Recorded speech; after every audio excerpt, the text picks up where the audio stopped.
Selamat malam, salam sejahtera. Terima kasih kerana bersama dengan saya di Nazilin Unity Channel. Saudara-saudara sekalian, akhirnya keluar keputusan yang kita tunggu-tunggu.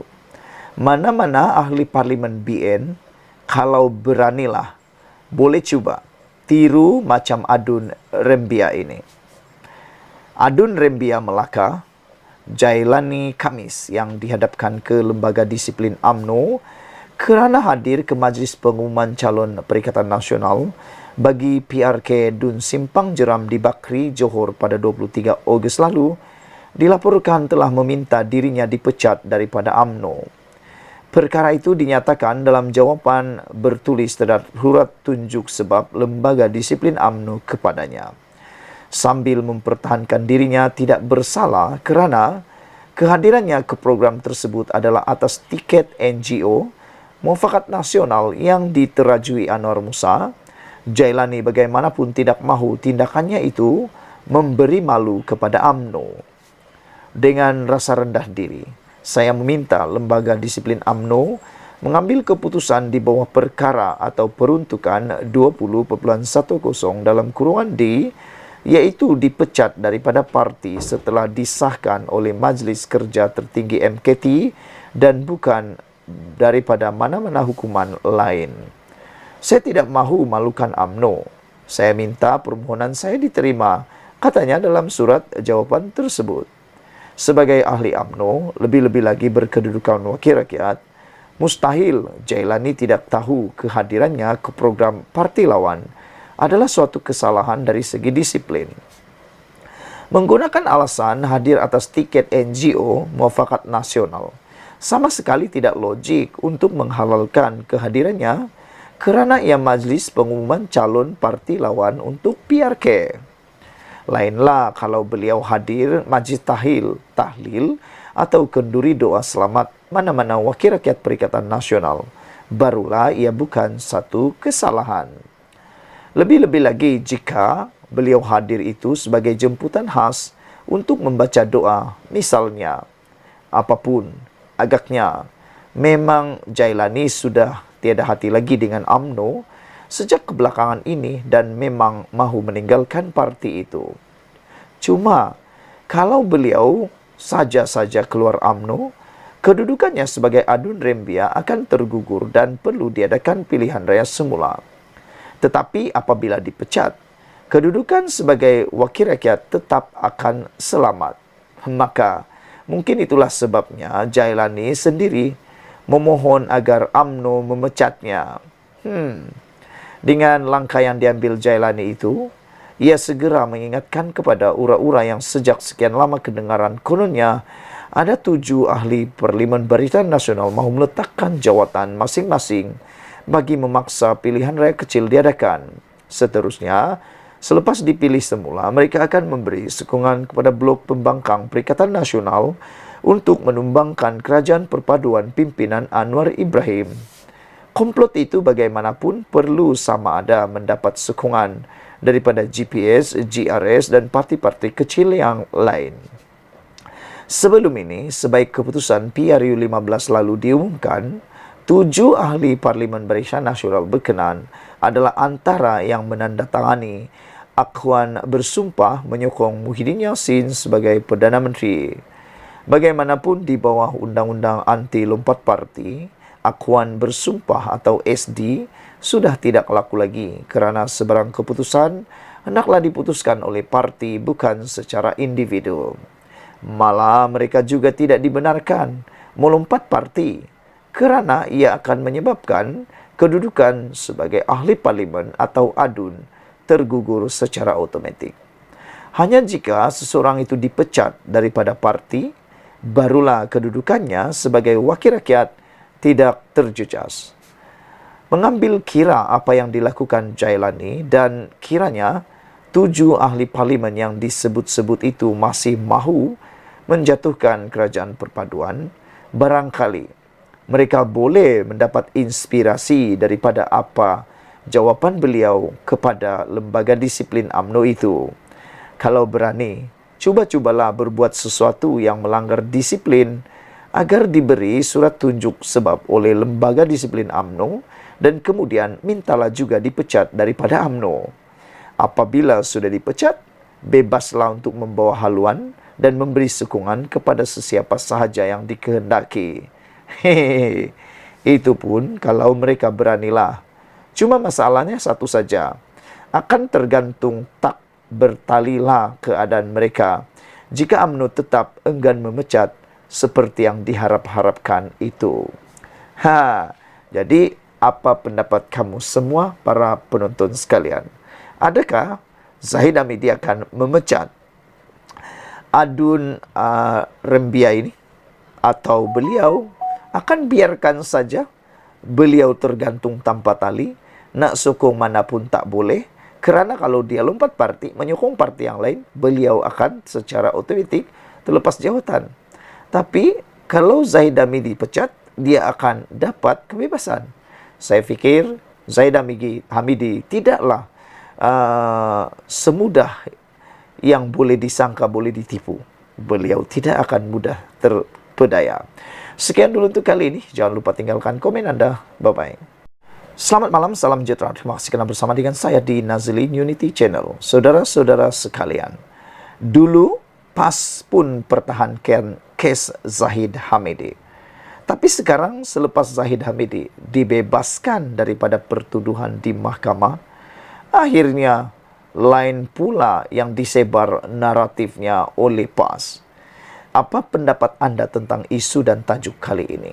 Dulu, PAS pun bertahan kes Zahid. Sekarang, sebar naratif lain pula. Bekas pemimpin PAS, Muhammad Khairuddin Aman Razali menemplak parti itu yang cuba mencipta naratif berbeza terhadap Presiden UMNO, Datuk Seri Ahmad Zahid Hamidi, tidak seperti ketika mereka berkawan dahulu. Beliau berkata ketika di awal pendakwaan terhadap Ahmad Zahid Hamidi, yaitu selepas pilihan raya umum ke-14, PRU 14, PAS bersama-sama mempertahankan ahli parlimen Bagan Datuk itu atas nama kerjasama pembangkang. Namun, kata Khairuddin, apabila Ahmad Zahid Hamidi menjadi musuh PAS, mereka tidak lagi memegang prinsip Islam sebagai panduan itu, yaitu seseorang tidak bersalah selagi tidak dibuktikan.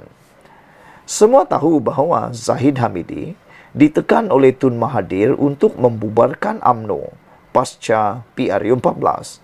Apabila beliau enggan akur, maka keluar pendakwaan politik terhadap Zahid Hamidi. Ketika awal pendakwaan berlaku, PAS bersama-sama mempertahankan Zahid kerana sama-sama pembangkang ketika itu. Rakan kerjasama dipertahankan menurut laporan di Harapan Daily ini. Namun apabila sekarang PAS tidak lagi bekerjasama dengan UMNO, maka tentulah mereka tidak akan mempertahankannya lagi. Malah turut mencipta dan menyebarkan persepsi yang mencemar maruah manusia tanpa rasa berdosa dan takut kepada Allah, katanya menerusi hantaran di Facebook. Pada masa sama, bekas ahli parlimen Kuala Nerus itu berkata, prinsip Islam, seseorang tidak bersalah selagi tidak dibuktikan sebaliknya. Tidak lagi menjadi rujukan dan panduan dalam berpolitik. Malang sekali, pendirian manusia boleh berubah dengan melihat apakah kawan yang menjadi mangsa kezaliman atau musuh saingan, ujarnya. Kemarin, Mahkamah Tinggi Kuala Lumpur melepas Zahid tanpa membebaskan beliau daripada 47 pertuduhan rasuah, pecah amanah dan pengubahan wang yang membabitkan dana Yayasan Akal Budi selepas Timbalan Pendakwa Raya memaklumkan Jabatan Peguam Negara ini memberhentikan semua prosiding terhadap Zahid pada peringkat itu. Ini bermakna pihak pendakwaan boleh meneruskan kes ini atau mengemukakan kes terhadap Zahid pada bila-bila masa nanti berdasarkan fakta dan keterangan yang serupa dalam kes ini, kata beliau lagi. Saudara-saudara sekalian, apa pendapat anda sekali lagi tentang isu dan tajuk utama berita kali ini? Dulu PAS pertahan kes Zahid Hamidi, tapi sekarang sebar naratif lain pula. Saudara-saudara sekalian, isu tentang ini memang menarik perhatian kita. Selain itu, seperti yang dikatakan oleh Saifuddin Nasution Ismail, beliau kata pembebasan Zaid Hamidi sama seperti dengan pembebasan Muhyiddin Yassin. Kenapa kalau Muhyiddin yang dibebaskan boleh diterima oleh penyokong Perikatan Nasional? Tapi ketika Zaid Hamidi dibebaskan, mereka tak boleh pula terima keputusan mahkamah. Sekian dulu untuk kali ini. Jangan lupa tinggalkan komen Anda. Sila tekan butang subscribe. Kita jumpa lagi. Bye-bye. Selamat malam, salam sejahtera. Terima kasih karena bersama dengan saya di Nazilin Unity Channel. Dalam paparan kartun yang Anda lihat ini dipetik daripada Harapan Daily yang dilukis oleh Megat. Jelas menunjukkan tajuknya, akhirnya dia yang koyak. Isu ini bercerita tentang seorang ahli politik daripada parti PAS yang sebelum ini pernah berkata jangan mudah koyak. Akhirnya dia pula yang koyak. Apa ceritanya? Menurut lukisan ini, yaitu MB Kelantan, dalam ucapan yang mengatakan dalam politik kita tak boleh mudah koyak. Tapi terkini Menteri Besar Kelantan itu pula akhirnya menyaman adun PHBN dan Ahmad Jazlan. Apa ceritanya? Ini ceritanya saudara-saudara sekalian. Tapi sebelum itu, jangan lupa tinggalkan komen Anda. Sila tekan butang subscribe untuk isu kali ini. Akhirnya dia yang koyak. Kenapa? Menteri Besar Kelantan saman adun galas Kota Lama. Menteri Besar Kelantan, Datuk Muhammad Nasruddin Daud memfailkan saman balas terhadap adun Kota Lama Dr. Hafizah Mustaqim dan adun galas Muhammad Sabuddin Hasim. Nasruddin berkata saman itu difailkan kerana dua adun tersebut didakwa memfitnah beliau membawa fitrah takfiri. Selain itu, Nasaruddin turut memfailkan saman terhadap pengurusi UMNO Kelantan Datuk Ahmad Jazlan Yaakob berkaitan isu tersebut. Semalam, surat saman telah dihantar kepada Peguam Adun Galas Muhammad Sabuddin. Selepas ini, giliran Adun Kota Lama pula akan menerima surat tersebut. Selain itu, saya akan menghantar surat kepada Datuk Ahmad Jazlan Yaakob, kata beliau. Bila mereka menyebut saya membawa fitrah takfiri, artinya mereka telah menuduh saya mengkafirkan orang.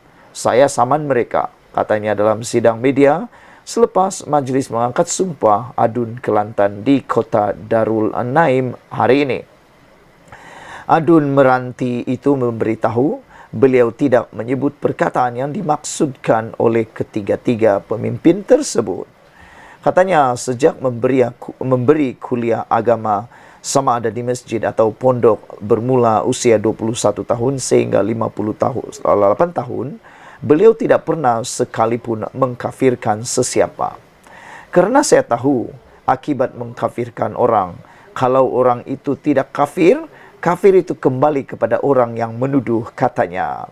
Semalam, Dr. Hafizah memberitahu akan meneruskan saman terhadap Nasruddin selepas Menteri Besar Kelantan itu gagal membuat permohonan maaf dalam tempoh 7 hari. Ia selepas Nasruddin melabel dua wakil rakyat di negeri itu sebagai melawan perjuangan Islam. Hafizah pada 20 Ogos lalu berkata, kenyataan Nasruddin bahawa menentang PAS seperti menentang perjuangan Islam adalah budaya takfiri yang boleh memecah belahkan rakyat dan masyarakat. Saudara-saudara sekalian, isu ini memang sudah dapat dijangka. Namun, siapakah yang akan kalah? Belum tentu lagi. Belum diketahui lagi. Terpulanglah selepas di mahkamah. Namun, ulang semula terhadap lukisan Megat ini menarik perhatian kita. Akhirnya, dia yang koyak. Dalam politik, kita tak boleh mudah koyak, kata Menteri Besar Kelantan sebelum ini. Tapi akhirnya, beliau pula menyaman adun PHBN dan Ahmad Jazlan. Sekian dulu untuk kali ini. Jangan lupa tinggalkan komen Anda. Sila tekan butang subscribe. Kita jumpa lagi. Bye-bye. Selamat malam, salam sejahtera. Terima kasih karena bersama dengan saya di Nazilin Unity Channel. Saudara-saudara sekalian, tular di media sosial terutama TikTok, YouTube, dan Facebook bercakap tentang beras dan beras. Dari kemarin sehingga hari ini tular pelbagai fitnah, pelbagai cerita tak benar, pelbagai fakta yang tak benar yang disebarkan oleh orang-orang yang tak bertanggung jawab. Mereka kata pelbagai perkara tentang isu kenaikan harga beras, bekalan beras kononnya naik dan juga kononnya tak cukup. Itu semua sebenarnya adalah sebahagiannya fitnah, tak benar separuh dan mungkin ada benar yang separuh. Tapi saya akan sampaikan kepada Anda apa sebenarnya yang berlaku tentang cerita beras ini. Tapi janji dulu, sebarkan pendedahan ini, pencerahan ini kepada rakan Anda dalam grup WhatsApp Anda, dalam grup TikTok dan sebagainya, supaya mereka tidak lagi termakan hasutan, termakan fitnah, dan lebih penting lagi melakukan dosa percuma, yaitu fitnah. Saudara, dipetik daripada Harapan Daily, cerita beras sebenarnya begini. Orang kita beli beras, tengok jenama saja, tak cek pun itu beras import ke tempatan. Tiba-tiba brand yang selalu beli itu naik harga sebab mereka beli beras import. Itu yang keliru. Contohnya, dulu harga RM30, sekarang sudah RM40. Harga beras import ini kerajaan tak kawal, ikut harga pasaran. Yang kerajaan kawal hanya harga beras tempatan, yaitu RM2.60 sekilogram. Ada persepsi beras tempatan ini cepat basilah atau macam-macam lah. Yang itu saya pun tak pasti. Saya beli beras pun tak tahu pun itu beras import atau beras tempatan. Bagaimana dengan Anda? Beli saja asalkan beras, dan lebih penting lagi asalkan wangi, asalkan sedap dan mengenyangkan. Sebab bukan hari-hari kita beli beras, betul tidak? Bukan hari-hari juga Anda masak di rumah. Itu pun orang rumah guide. Sampai kedai apa yang ada, sauk saja. Perempuan tahulah detail-detail nih. Orang lelaki tak store sangat dengan memori. Sekarang barulah kita tahu kod warna pada kampit itu, yaitu ungu daripada tempatan, biru beras import, merah beras wangi, dan oranye adalah beras istimewa. Bila harga beras import naik mendadak, orang kita beralih ke beras tempatan. Itu yang ada tempat stok habis cepat sebab kejutan. Satu dunia pun kalut. Keterjaminan makanan ini dah jadi isu dunia. Sebab perubahan cuaca ini mengganggu negara pengeluar beras, ganggu rantaian bekalan makanan. Banyak negara yang kini jadi gelabah. Stok dalam negara sendiri pun mula menjadi keutamaan. Itu yang India sekat ekspor beras mulai Julai lepas. Harga beras putih dunia ini pun mencanap, naik ikut harga dunia.